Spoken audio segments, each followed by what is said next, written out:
Jesus at Jacob's well with the Samaritan woman. Before we get into that, what's a little more context going into this? So let's think about Jews and Samaritans as we go into this. Kind of have your thought going there. What kind of relationship was between the Jews and the Samaritans? I want to start back in just a few verses in John chapter 4 as we kind of set the stage here. So in John chapter 4, therefore, when the Lord knew that the Pharisees had heard that Jesus made and baptized more disciples than John, he left Judea and departed again to Galilee. But he needed to go through Samaria. Now let's think about that for a minute. And looking on the map, there's, well, it could be almost considered a straight shot, okay? But he wanted to go to Samaria. Jesus wanted to go to Samaria. With his disciples, the Jewish background, to the Samaritans, what do you think was the feelings there? Why are we going to Samaria? Why do we have to go there? What was their feelings what was the Jews' feelings towards Samaritans? Disdain. There was disdain. What else could we say about that relationship between the two? They were inferior. They felt inferior to them, okay? And this goes back to the time, we're going back to Ezra just for a minute. To Ezra, and I believe it's in chapter 4. So here during this time, we have the differences made between the Jews and Samaritans and the feelings between them. It dates all the way back to the era of, I think it's King Cyrus. So let's look at Ezra chapter 4 just for a minute to kind of set the stage here of what feelings we may be having between Samaritans and Jews.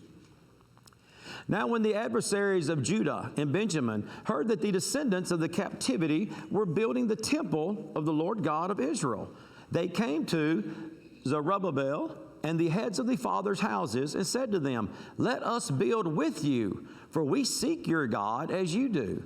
And we have sacrificed to him since the days of Sarhaddon, king of Assyria, who brought us here."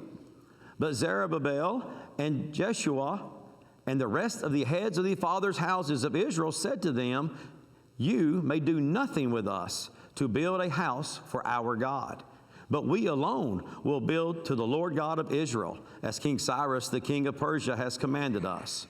Then the people of the land tried to discourage the people of Judah. They troubled them in building and hired counselors against them to frustrate their purpose all the days of Cyrus, king of Persia, even until the reign of Darius, king of Persia.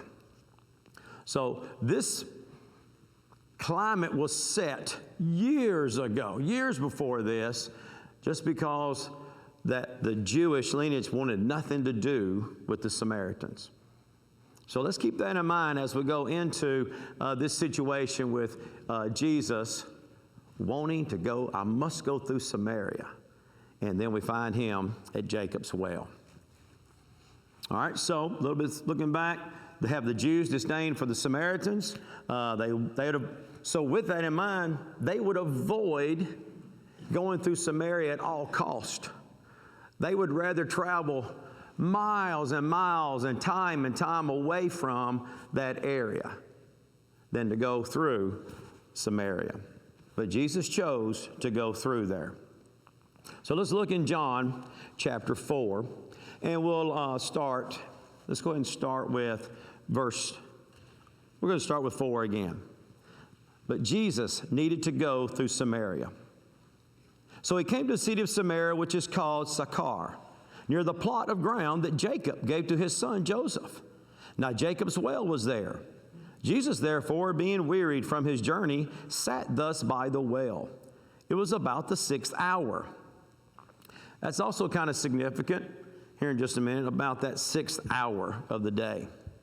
A woman of Samaria came to draw water.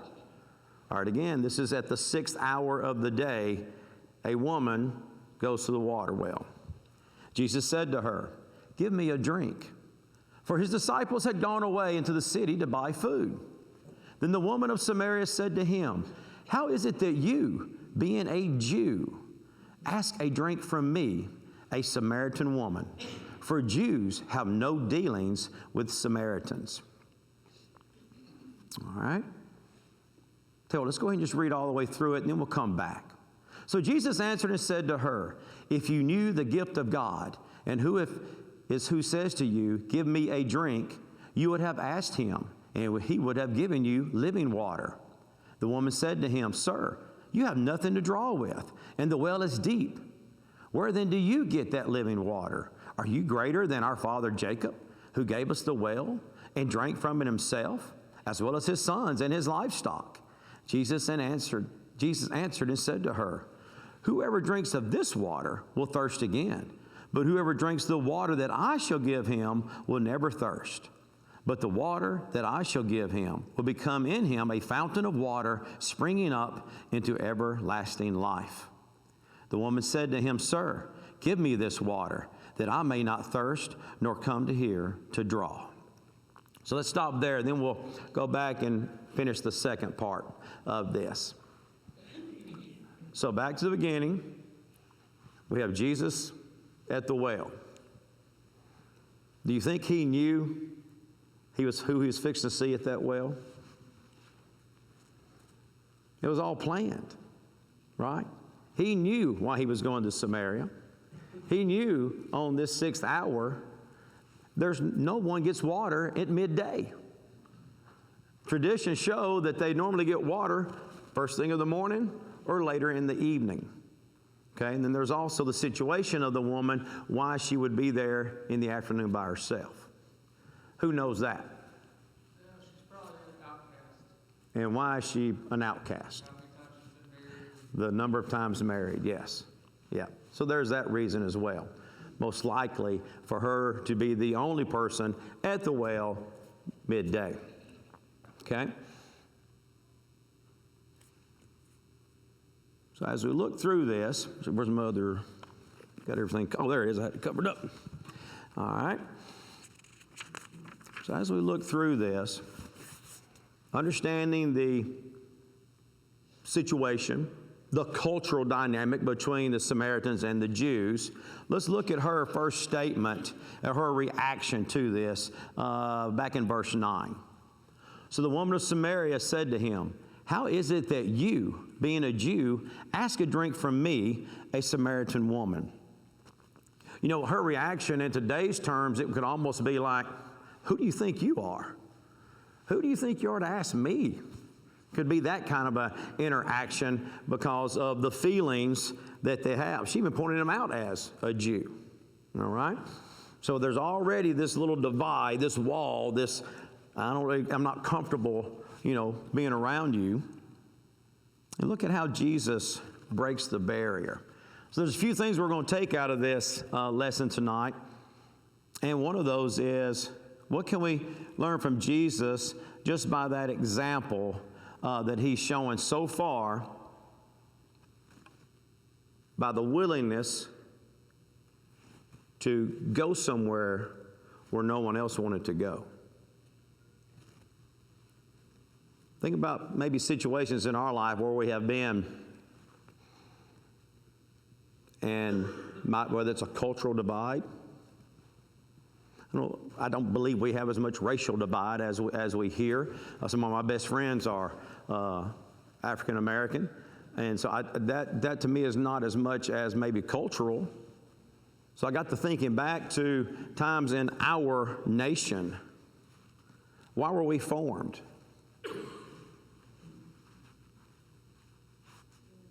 Why do we become a nation of what? Religious freedom. The religious freedom, right?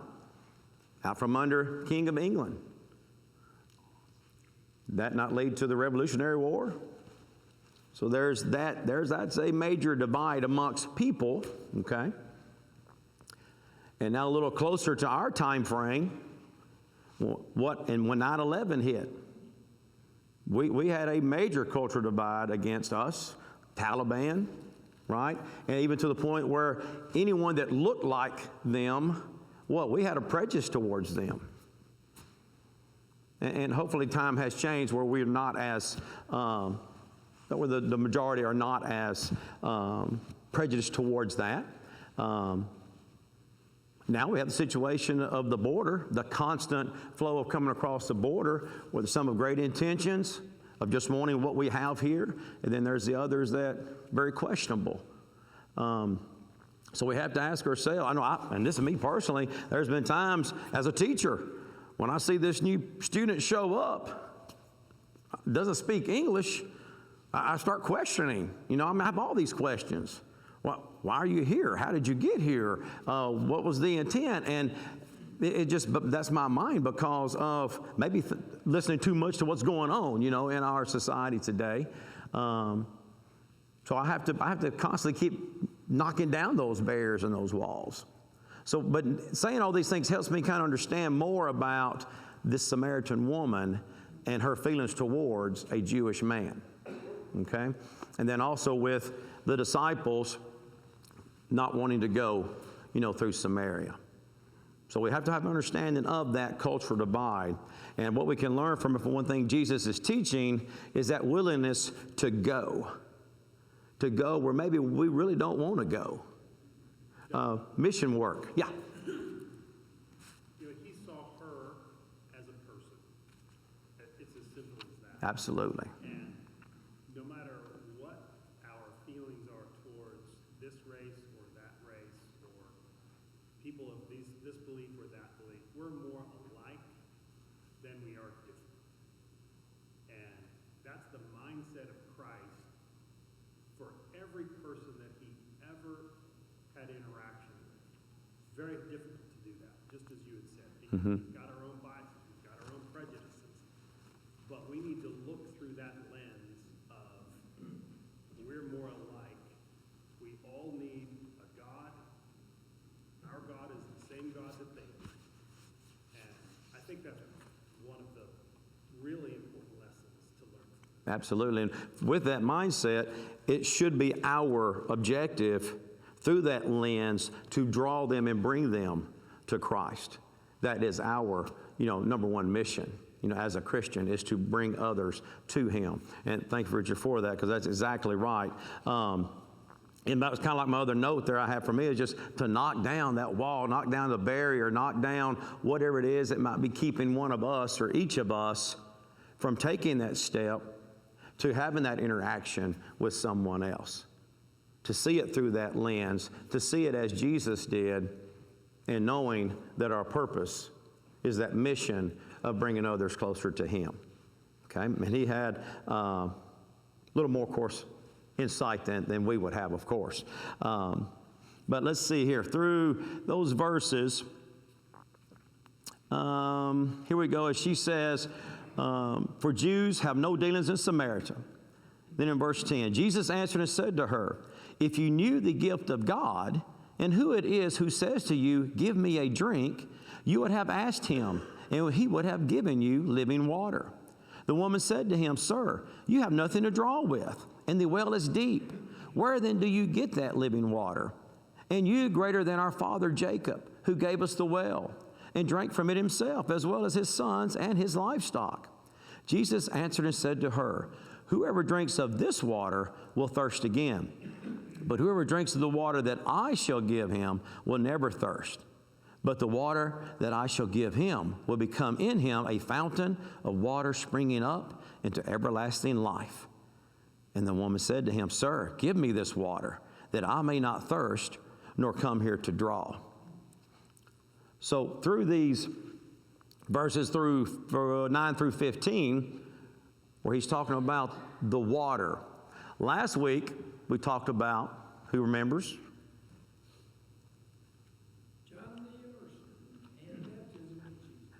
Which gets us, you're good, which gets us to what? How we are born again, right? We're born again through the Spirit and the water. here he is again referencing that water of life, right? The water. And then there's her reaction back to that animosity towards, the Jewish. That barrier's still there, but Jesus works through it. And then in verse 13 through 14, the water of everlasting life. So there's spiritual blessings that he's trying to teach her and help her to understand really who he is, right? Because she just thinks he's a Jew. But then we'll get to the point in the next few verses where let's just go ahead and read verse 16 through 19. Then Jesus said to her, "Go, call your husband and come here." The woman answered and said, "I have no husband." Jesus said to her, "You have well said, I have no husband, for you have had 5 husbands, and the one whom one that you now have is not your husband, and that you spoke truly." The woman said to him, "Sir, I perceive that you are a prophet." So a couple of things we can draw from that. Jesus, as he's telling her something that a stranger shouldn't know, to go along with what he is saying about this water of life, she's starting to draw some conclusions here. First, she just thinks, "I see you as a prophet." Now with that, it just made me think, for any of us in education, any lectureship, any conference we've ever gone to, the one quote over and over and over again, in order to reach somebody, in order to teach someone, you have to develop a relationship. You need to get to know them. And Jesus is doing that. He's letting her know, "I know you," right? So from us, not that we know somebody's deep, dark secrets. Maybe in time, as we get to know them, they'll tell us what we need to know. But what is that one quote we always hear in education? The student doesn't care how much you know unless or until they know how much you care. And that's that development stage of that relationship. We have to show that we care to that individual. And as we build that relationship, and then we can start working in and working on the need of them to draw closer to Christ, and we can navigate through that. So that's something I drew from those few verses there on Jesus letting her know that I know you. Of course, in a deeper mindset, for me not to know this person, a complete stranger, to know that he's got a gift. He's a prophet. And now it's that catch. He's got her, right? So now he's going to dive in a little bit deeper with that. So as we start looking at these next few verses, let's start thinking about the spiritual blessings that Jesus is working with here. So in verse,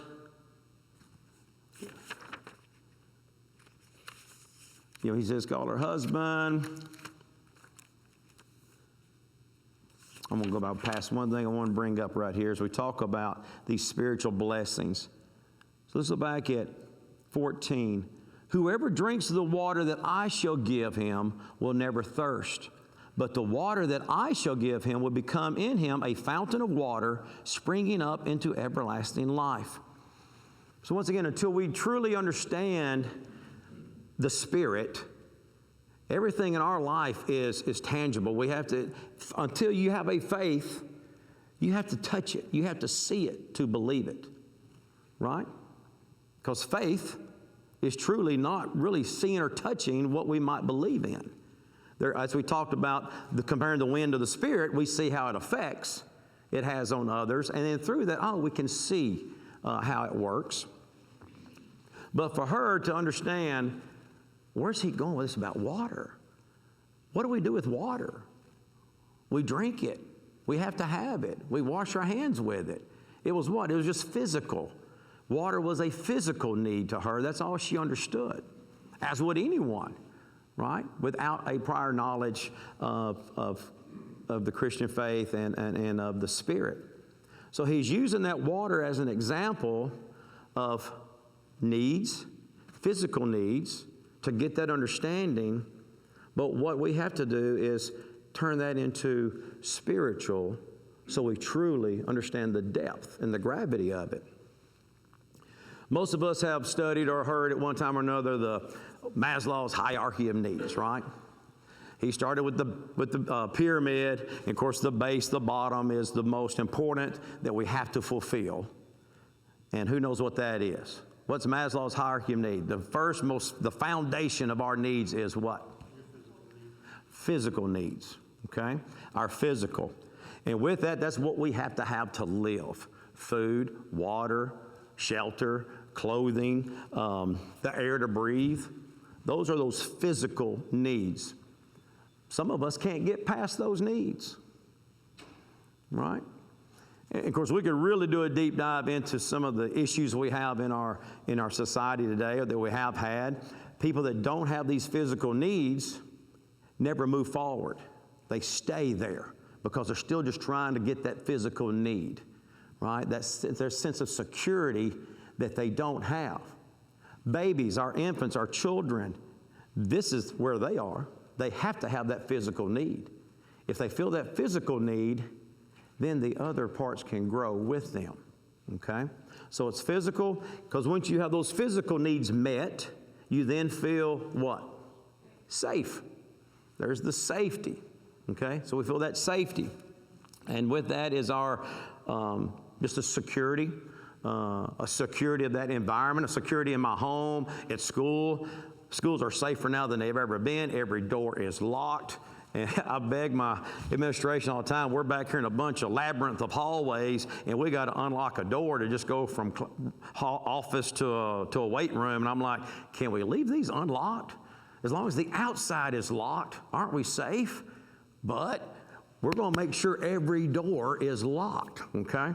I won't go any further than that. But anyway, that's just one of my pet peeves of overdoing it a little bit. All right, so we have our physical need, safety need, and then when you have those two met, that's when you feel the love.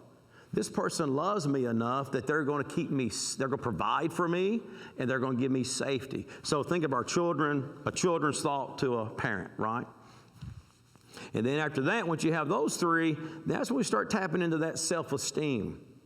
So the stronger these three are below, the stronger our self-esteem is, okay? And then it becomes, the point is self-actualization, which means I feel good enough about myself that I want to achieve more.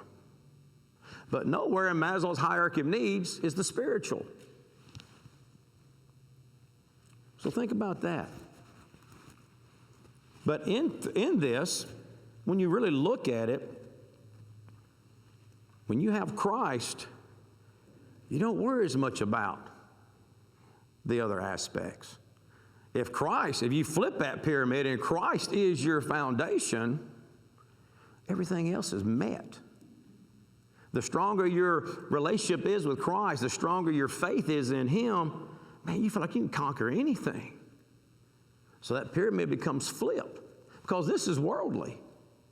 Maslow's hierarchy of needs is worldly. So the lady at the well, she only knew the water that we drink, the water that we touch. Jesus has given her a whole different type of water, right? This is a water of everlasting life. Once you drink it. Have you ever heard the saying, I loved it so much, I drank the Kool-Aid, I'm all in, right? When we drink that water, we're dipped in that water, we're all in. So it's power. It's powerful there. Powerful message we can pull from that. And then let's look and see how. Any thoughts or comments? I feel like I've just been rambling a little bit tonight. Any thoughts and comments up to this point with what we can see transpiring between Jesus and this lady at the well? Yes, sir. I just think it's interesting that probably the most abundant, they call it element on earth, water, is what the human body needs to live. And the spiritual parallel is also water that you need to live, right? That was probably lost to me when I was younger, but as I get older, I don't know, it's a very basic thing, but it's a very And sometimes the most basic things in life are the most needed to survive. So we have to have the water, the physical water, and then we have to have this water that Christ is selling, right? Good point, Matt. Thank you for that. Any other thoughts before we look in these other verses? I like what she asked about, are you greater than Jacob? Because we're going to see a few chapters down the road, the Jews ask, are you greater than Abraham? Same family tree. Mm-hmm. He's trying to bring them together, which always amazes me, is that I got something greater than Jacob. He says him later on at the Solomon's porch, I am who I am. Right. I'm God. You know, and they pick up stones to stone him. And I think, you know, he's bringing it to her home. You know, let's talk about this. And he first brings it down to her level. You just can't come in and say, I am God. You know, I mean, he has to make her believe he knows something about me that no one else should know. So there's his first indicator. And then it goes back to even him being willing to be there. Because she sees him as a Jew. You don't belong here, buddy. you are out of your area, right? This is our area. This is our well, right? Okay, any other thoughts? All right, let's look at the other verses here. Verses 20 through 26. Our fathers worshipped on this mountain. And this is the Samaritan lady speaking. And you Jews, there again, you Jews, say that in Jerusalem is the place where one ought to worship. Then Jesus said to her, Woman, believe me, the hour is coming when you will neither on this mountain nor in Jerusalem worship the Father. You worship what you do not know. We know what we worship, for salvation is of the Jews. But the hour is coming, and now is, when the true worshipers will worship the Father in spirit and truth, for the Father is seeking such to worship Him. God is spirit, and those who worship Him must worship in spirit and truth. The woman said to him, I know that Messiah is coming, who is called Christ. When He comes, He will tell us all things. And then Jesus said to her, I who speak to you am He.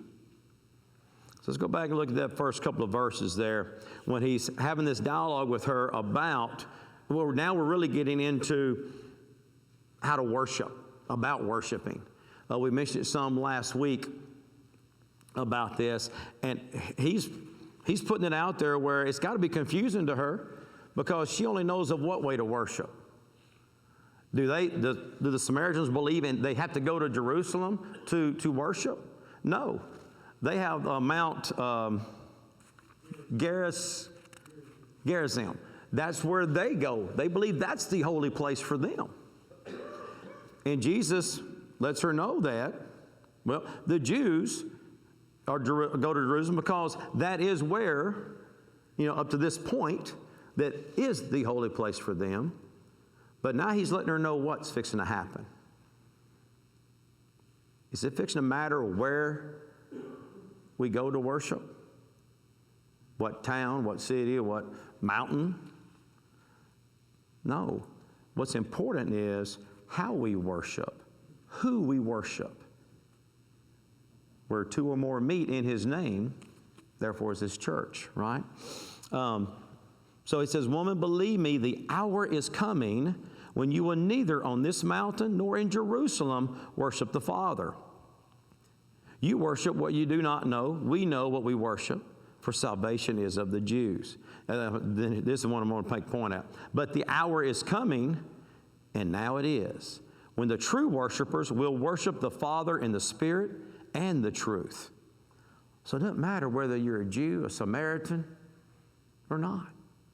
As long as you believe in this water, believe in this Spirit that I'm offering you, and in that Spirit with truth, as we know with the gospel, the truth, the Word that has been presented from the first chapter of John, the Word becomes life through Jesus. That hour is coming. And then he says, is now. For the Father is seeking such to worship Him.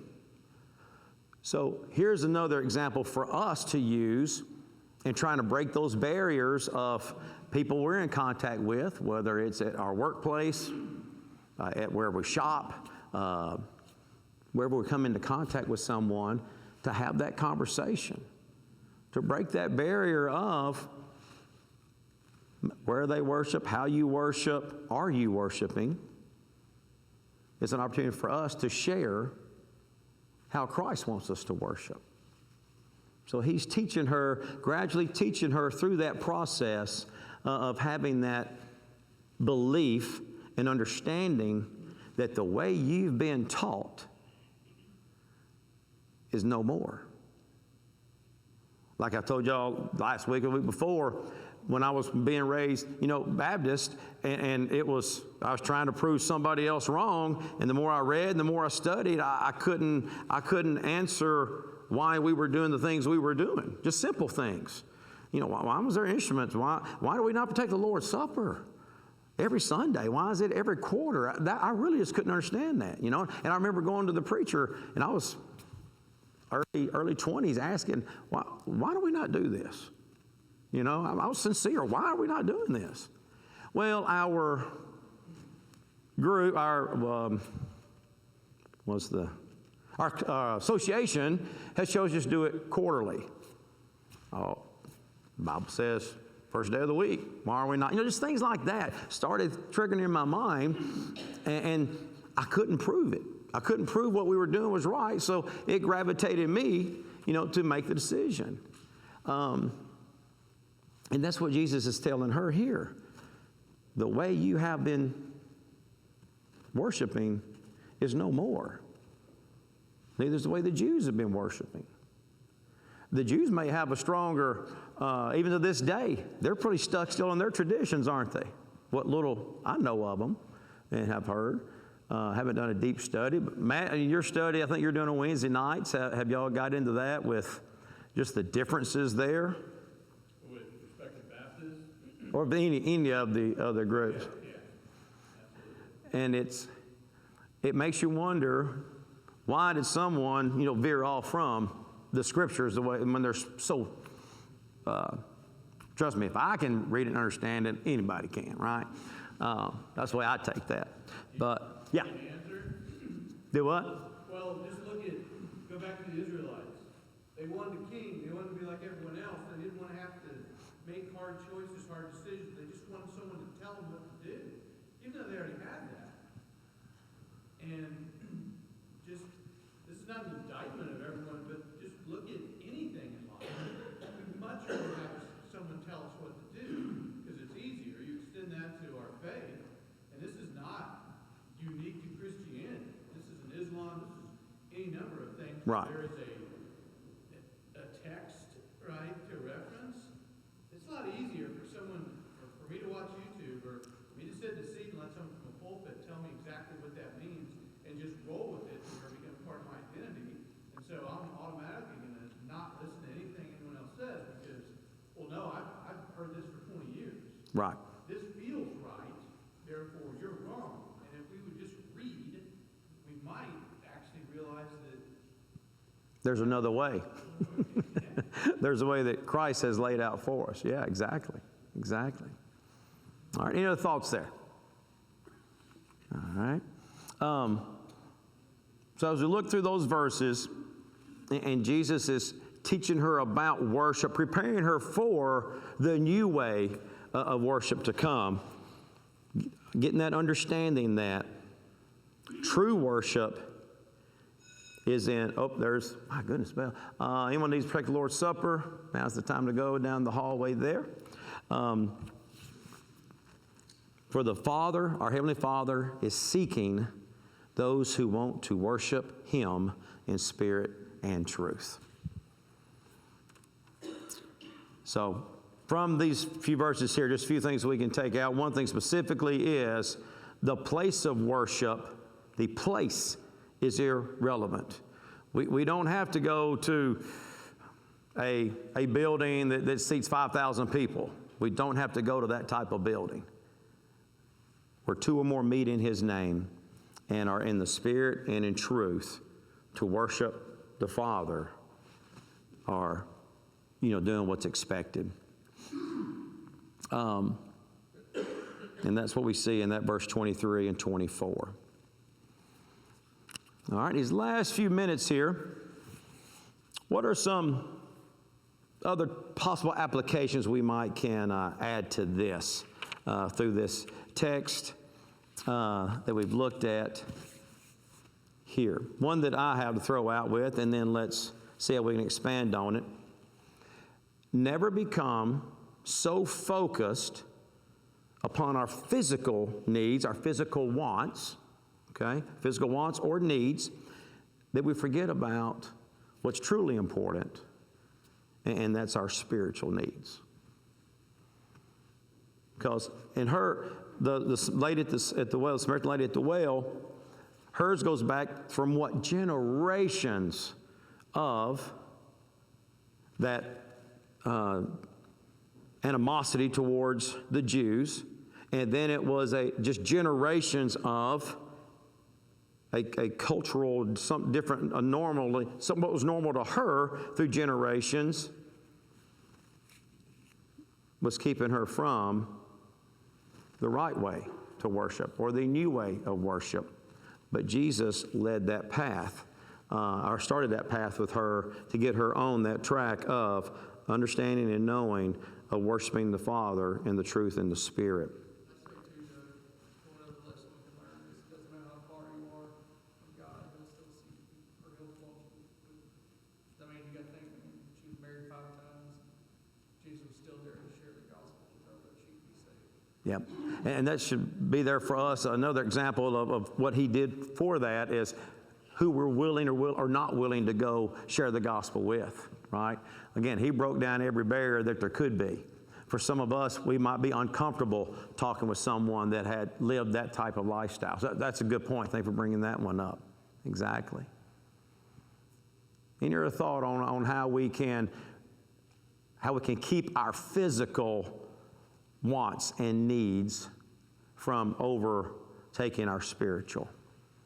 Or what can we do to keep our spiritual strong enough that we don't really need or want any more physical? There's certain physical things, yes, we need to survive, but then it becomes that want. So what can we do spiritually to keep our spiritual here and those physical wants and needs down here? Prayer. We say it every week. The power of prayer is truly powerful. Yes, thank you. Prayer. What else? Spending daily time in His Word. If you're with Him daily, praying daily, and reading His Word daily, it makes it harder to not put your spiritual needs first. Yeah, and it's a great way to start your day. If you haven't done that, it's a great way to start your day. I remember, Josh, one time we were talking about working out in the mornings, or me working out in the mornings, and you were talking about, we were talking about a book or something, and it's like, I just don't have time. I'm already get up at 5 a.m. to go work out. That's a physical want and need. And Josh said, well, wake up 15 minutes earlier and read a verse, and then wake up 30 minutes earlier and read more verses. I mean, again, it's what we, make that point to do. And it's valid, so true. Any other thoughts there? I found that serving other people solves a lot of problems for myself. Yeah, when we serve, we definitely take care of it. It's a physical and a spiritual need that's just strengthened, and it definitely helps us feel better. Absolutely. Prayer, daily devotion, serving, taking care of those needs will help us from those physical wants and needs that we desire. Okay? I think it's worth saying that as we grow more Christ-like, we will grow in every one of those things you're talking about too. And that's supposed to be our goal. If we're not trying to grow more like Christ, then we're failing at what we're supposed to do. Yeah, like that, I'm talking about Maslow's hierarchy of needs. He left out the spiritual, but when our spiritual is strong, everything else will take care of itself. We don't have to worry about those things as much. One other one I have, our last one I had here, our Heavenly Father wants us to worship Him in spirit and truth. How do we worship Him in spirit?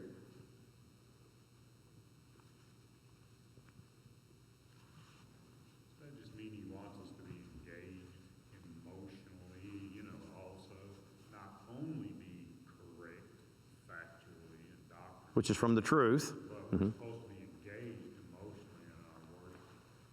So, I mean, that's the way I kind of take that. So our spirit's coming from the emotional side of things, okay? Being engaged. You know, when I feel a spirit singing, right? That congregational singing, and I've been in churches where there was a full orchestral band playing. It just wasn't as uplifting as nothing but pure a cappella congregational singing. I've also been in one of our churches. We were very small, very small. There wasn't even, we were around at one time maybe 60 or 70 of us, and singing was not, it didn't feel as spiritual, because you just didn't hear that four-part a cappella. But I started reminding myself, asking myself, learning from that is, maybe that's my fault, right? It's what I would put into it. Because in singing, we are to what? We're praising songs, we're praising hymns to Him and glorifying Him in what we do.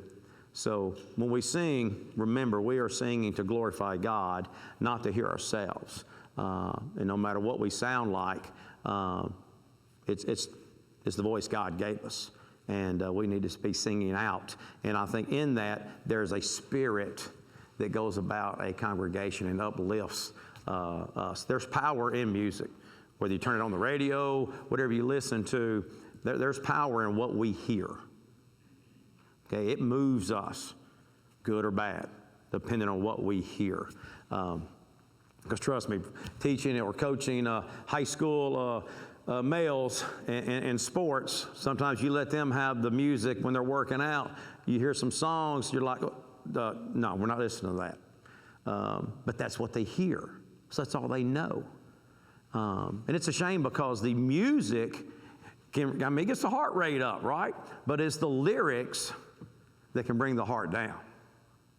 Okay, if you know what I'm saying there with the lyrics. So there's power in music. So for me, I feel that spirit in the singing when it's that four-part a cappella, for sure. And then, of course, in our truth, preaching from the Word. Not from that pulpit, preaching from the Word, not bringing in things that the world is wanting us to do to draw us further from God. Any other thoughts or comments there? I'm going to tell you, when I started looking at this, I had no idea where I was going with this. But man, things started popping up in my mind, and I was like, we're going to go down a few rabbit holes with this, but it's all relevant. It's truly relevant when you look at what happens when we learn from Jesus. His walk of life. That's why He came to this earth. That's why He was born, to become life, to become flesh, to be an example for us to follow. And so we see everything that He did here at this well.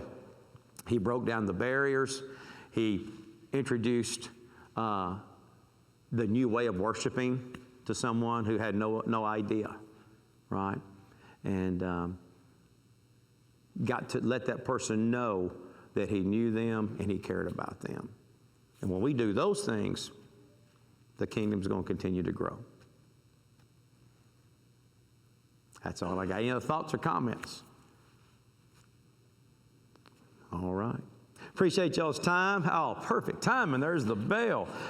Hey, it's Christmas week. Please be safe. Those that are traveling to and from. And now, Wednesday night, no service, correct? And then there's no Bible class next Sunday night. It's fifth Sunday format. Is that right? So fifth Sunday singing. So we will meet at 5 o'clock. Okay, we'll be out of town. But anyway, I'll make sure I have somebody start to cover with the class if we had class. But I thought that's what you said, was no class next Sunday night. So it will be a singing night at 5 o'clock next Sunday.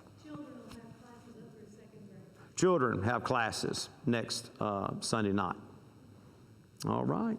Everybody have a great week. Appreciate your comments and your thoughts.